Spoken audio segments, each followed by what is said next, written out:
Quando a gente fala de paciente crônico, existem várias definições, né? Se você pensar na palavra crônico, você pensa em longo tempo. Então, a doença crônica seria uma doença que acontece por muito tempo. Quando a gente fala de transtorno mental crônico, a maioria dos transtornos mentais são crônicos porque tendem a ser prolongados. Só que existem transtornos mentais que são muito mais graves, que levam a um comprometimento muito maior do indivíduo, em termos de funcionamento, trabalho, interação com as pessoas, interação com a comunidade, em que os sintomas eles continuam a despeito de todo o tratamento que é possível farmacológico e não farmacológico. Essas pessoas precisam de um tratamento muito mais intensivo. O paciente chega no nível crônico da doença, no curso tão crônico, que em alguns momentos a medicação ela não é a principal intervenção. A intervenção ela começa a ampliar para outros profissionais de uma forma mais diretiva, de uma forma mais objetiva. Isso porque esse sujeito ele começa a ficar enclausurado, ensimesmado, né, por conta dos sintomas da doença. Ele vai, digamos, empobrecendo esse sujeito. Isso faz com que haja um impacto muito grande na forma como esse paciente vai lidar com as suas questões, né, com a vida, e impacta também na relação que ele vai estabelecer com o mundo. Então, esse tipo de perfil de paciente que tem uma dificuldade de autonomia, com vínculos familiares fragilizados e que necessita de um suporte na organização da rotina, dos autocuidados, esse tipo de paciente é o que geralmente tem esse perfil que a gente avalia que seja indicado para o perfil de residência terapêutica. A residência terapêutica entra como uma opção importante nesse processo, porque além de ter essa referência de um lugar para se habitar, né, desses conceitos de lar, de convivência, de construção de laços, enfim, a gente tem a referência com relação também à questão do cuidado, né? Então, é um diálogo constante entre o morar e o cuidar.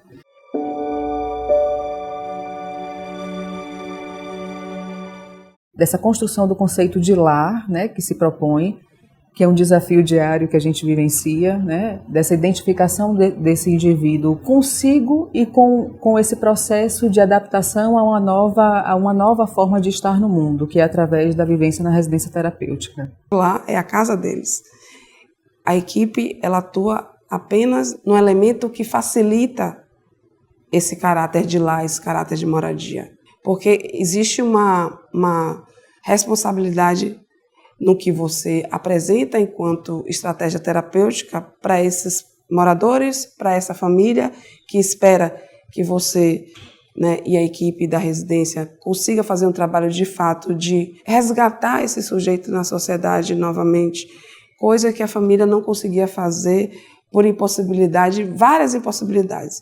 Impossibilidade de tempo, impossibilidade afetiva, impossibilidade de entender o que acontece com esse sujeito em relação ao curso de uma cronicidade de sintomas, sabe? Isso tem que estar muito claro para a família, isso tem que estar muito claro para quem trabalha com os moradores. O trabalho na residência terapêutica é um desafio diário e constante, em que a gente vê aquela persistência de sintomas e a gente vai trabalhando a partir dali, a gente vai modulando as nossas expectativas, as expectativas dos pacientes com relação ao quadro deles. Na verdade, é um processo longo para eles, porque por muito tempo a rotina deles era feita por outras pessoas, não por eles. Até por conta desse olhar de que o paciente com transtorno mental, ele não pode fazer, ele não sabe fazer. Então, é como se eles absorvessem muito esse conceito de que eu não posso, eu não consigo, então alguém tem que fazer por mim, né? A frase que a gente usa muito na residência, vamos fazer junto com você, mas você vai fazer. Então, esse reconhecimento da rotina e do que ele pode fazer é um processo, às vezes, por vezes, inclusive, doloroso para esse morador. Então, a gente vai ter uma equipe multidisciplinar que vai estar, de alguma forma, atento, né, a essas questões, a própria relação que o sujeito aparece nesse espaço, como ele convive com esse espaço, como ele lida com as questões, né, sejam sociais, sejam familiares, sejam com os próprios pacientes. E a partir disso a gente começar a fortalecer essa questão do conceito de moradia que foi perdido por conta das internações prolongadas e também por conta dessa fragilidade dos vínculos familiares.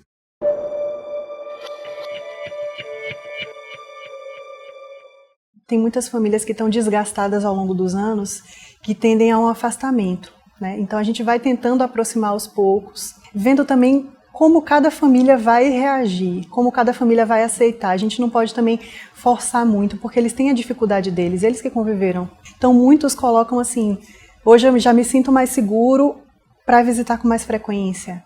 Hoje eu já tenho vontade de sair com o meu familiar para dar uma volta, para ir ao cinema, para fazer alguma coisa. Outros ainda têm muita mágoa de tudo que aconteceu, eles têm uma dificuldade às vezes de enxergar que aquele comportamento disfuncional era uma doença.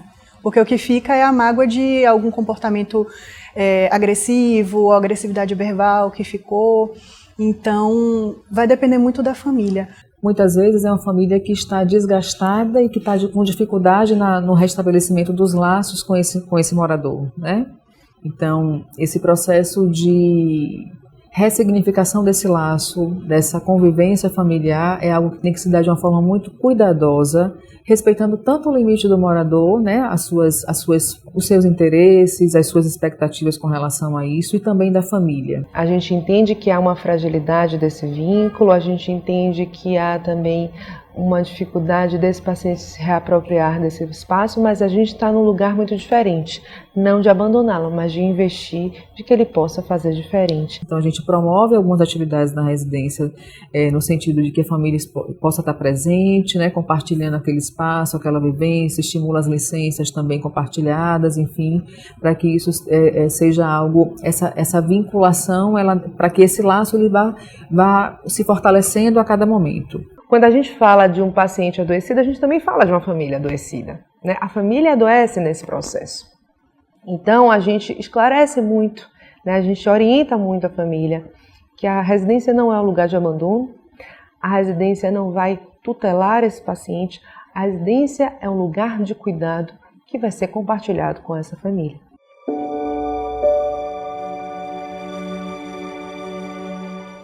Pensando e contemplando que a gente tem muitas variáveis que a gente precisa trabalhar, né? A relação com o espaço, a relação com o outro, a relação com o eu, a relação com o social, a gente tem uma equipe multidisciplinar para dar subsídio, né? Para dar conta dessas variantes que são muito importantes. O coletivo da equipe e as discussões compartilhadas, elas são muito costuradas, porque o nosso foco é o cotidiano, é a moradia desse sujeito. Então, a psicologia ela vai trabalhar a subjetividade desse sujeito, mas inserida num contexto de que ele consiga se implicar nesse cotidiano. Tá? A terapia ocupacional trabalha com as atividades diárias. O AT, ele facilita esse processo das atividades externas. Uma residência terapêutica com pacientes psiquiátricos, que vai ter também esse suporte médico, tanto psiquiátrico quanto clínico, além de todo um outro aparato, que é a parte da nutricionista, que vai ser a equipe de enfermagem 24 horas, que vai ser uma rede de apoio de cuidadores, que de alguma forma para dar sustentação à rotina da residência terapêutica. Não é um tratamento igual para todos, né? É um tratamento que vai ser individualizado e que vai aí trabalhar as questões que são importantes para esse sujeito em específico, mesmo às vezes todos tendo o diagnóstico de esquizofrenia ou de transtorno bipolar ou de outros, né, que tendem a essa certa cronificação, mas assim, dentro da potencialidade de cada um, o que a gente pode estar explorando para ir remodelando essa condição do sujeito. Esse trabalho multidisciplinar é muito importante justamente porque, como temos perspectivas muito diferentes, às vezes isso não aparece no atendimento psicológico, mas aparece numa simples ação do cotidiano, e que a partir disso a gente traz como grande foco do nosso projeto terapêutico para investir. O trabalho da residência terapêutica, ele é desafiador, porque, na verdade, você é convocada a ir além da sua especialidade.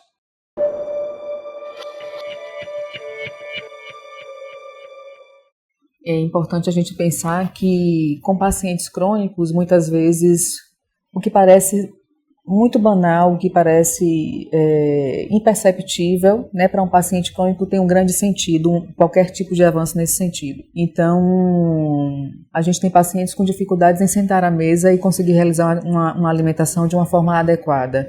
E aí eu digo adequada no sentido de uma postura adequada, né, de uma relação com aquele prato, no manejo do talher, da forma como ele acessa esses instrumentos para realizar a sua atividade de alimentação. Existem avanços muito importantes, então, assim, na convivência deles à mesa, né, nesse momento que é tão importante, tão simbólico com relação da alimentação, de todos estarem agrupados naquele momento, compartilhando daquele alimento que é oferecido, enfim. Então, existem muitos ganhos com relação a essa questão da convivência. Às vezes são avanços muito sutis, conseguir amarrar o cadastro do tênis. Mas, assim, aquele paciente antes, ele não fazia isso. Ele demandava do profissional, coloque meu tênis.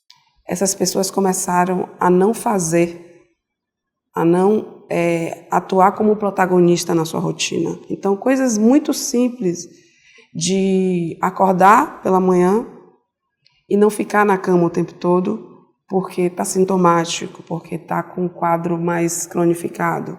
A equipe vai junto com esses moradores reconstruir a rotina, uma rotina que tenha vida, que resgate o processo individual, mas que principalmente tenha vida e vida no coletivo, na convivência com o outro. Eu saí com ele, fui no mercado e ele comprou um desodorante ou comprou um sabonete. Mas ele fez isso? Ele conseguiu escolher? Ele conseguiu falar o que ele queria? Sim, conseguiu. Qual foi o tempo que você perdeu fazendo isso? Ele disse, é comum a gente falar, não, a gente não perdeu tempo, a gente ganhou muito tempo. A gente ficou muito tempo no mercado, mas a gente ganhou tempo porque ele conseguiu resgatar lá do fundo da memória dele um sabonete que ele gostava, o cheiro que esse sabonete tinha e o que permitia ele resgatar coisas e situações e cenas onde ele já foi muito feliz. Na medida em que o morador vai criando uma confiança maior, né, no seu cotidiano, os desejos e os pedidos vão aumentando. A gente olha para as pessoas com transtorno mental crônico como pessoas que não têm opinião, que não têm visão de mundo, que estão presas naquele sintoma delas, sabe? Quando a gente senta para conversar, para ver outras coisas, tem muito mais além daquilo, sabe? Então, os moradores, eles conseguem, aos pouquinhos, se apropriarem disso, desse lugar de que ele pode falar e pode ser escutado, né? De um lugar que ele pode falar e pode ser credibilizado o que ele traz, que não vai ser entendido como maluquice, tá? Ou tão como loucura. Então, eu posso falar sim hoje aqui porque eu vou ser escutado.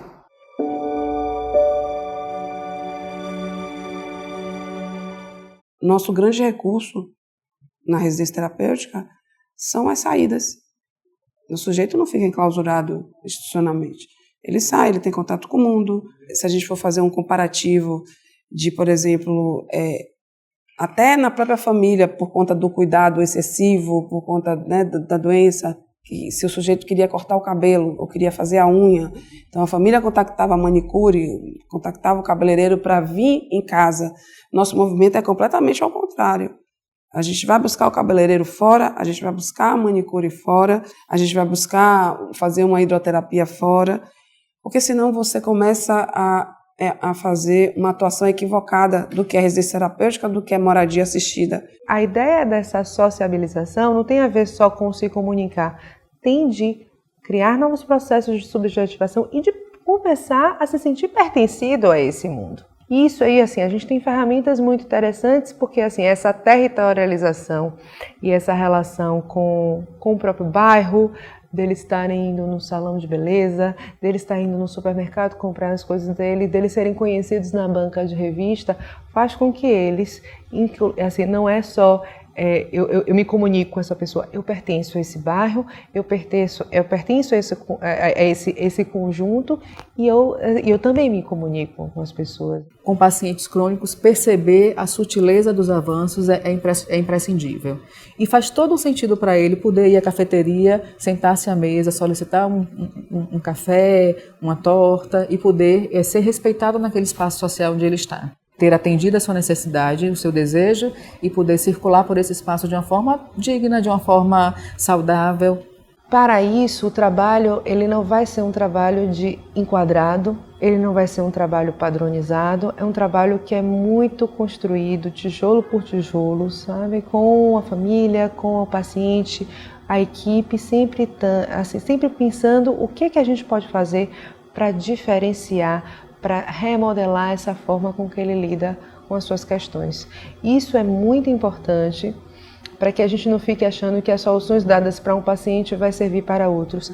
Os planos terapêuticos são completamente diferentes e é essa a nossa diferença, né? É enxergar que cada um vai ter uma necessidade e que precisa ser trabalhado, mesmo no social, mesmo na família, tópicos muito diferentes para cada um. Então, eu acordo, eu tomo café, eu tomo banho, eu vou ver o jardim, eu vou molhar as plantas, eu vou dar uma volta na praça, eu vou tomar um café lá embaixo, na padaria, vou comprar uma revista, vou comprar um jornal.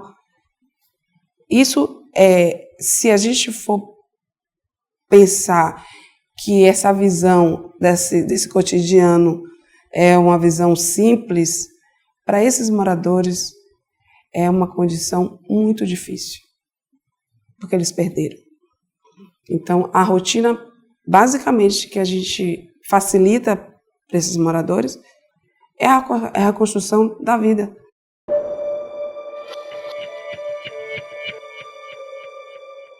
Uma outra coisa que a gente foca muito no trabalho da residência terapêutica é a relação que o paciente estabelece com o seu adoecimento. Muitas vezes eles viram o próprio adoecimento, como se fosse apenas o diagnóstico.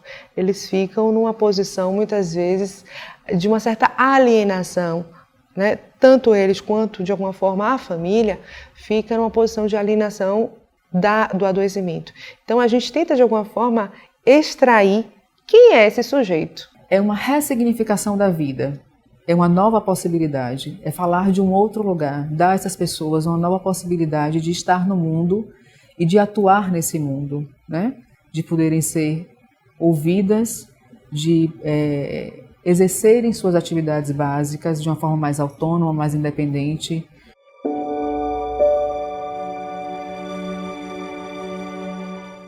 Então a gente vai trabalhar, vai conversar com ele sobre o que é a esquizofrenia, o que são os transtornos psicóticos em geral, o que é o transtorno esquizoafetivo, o que é o transtorno bipolar, o que são os quadros demenciais. A partir do momento que a gente explica para o paciente, de acordo com a capacidade dele de entendimento daquilo, quando a gente começa a conversar sobre o que é essa doença, como lidar com ela, quais são os principais sintomas, como enfrentar cada dificuldade, os pacientes vão se identificando, vão aprendendo e vão ficando mais tranquilos com relação ao próprio sintoma. Olha, eu tenho isso, mas isso faz parte do meu quadro. Então a gente faz de alguma forma entender que ele é o sujeito e ele tem o adoecimento, ele não é o adoecimento. Isso é um diferencial muito grande, porque se ele se aliena ao diagnóstico, ele passa a responder como doente e não como sujeito. A residência, né, é um recurso que pode mudar a vida, a forma como esse sujeito lida com a sua vida e principalmente a forma como ele pertence ao mundo, pertence a essa família e também começar também a mudar um pouco o olhar que a família também tem sobre esse paciente. Quando a gente fala de um transtorno mental crônico e grave, as pessoas tendem a pensar nas piores coisas possíveis, né? Tipo assim, a vida daquela pessoa acabou, a relação com a família acabou, tudo que se esperava para o futuro daquele indivíduo está destruído, né? E quando a gente fala de residência terapêutica, a gente está pensando que realmente existem possibilidades, que a gente pode ir além, que aquele indivíduo pode crescer, ele pode ter uma voz dentro da sociedade, ele pode conviver com as pessoas, ele pode fazer as escolhas dele, ele pode ter uma vida com supervisão, mas uma vida também com autonomia.